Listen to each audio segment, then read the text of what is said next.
A mining industry union of Zambia is seeking to work with Chinese investors to develop alternative energy.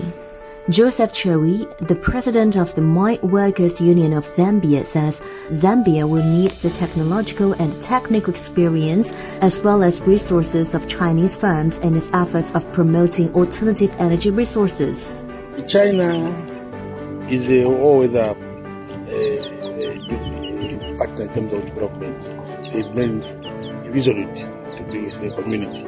So this is the friendship that we need. And the Chinese, they are demonstrating to the whole world, particularly in Zambia, that we can do projects within short time and empower the community. He says the involvement of Chinese firms in the development of alternative renewable energy sources, including solar, wind, or thermal, will help Zambia tackle its electricity challenges.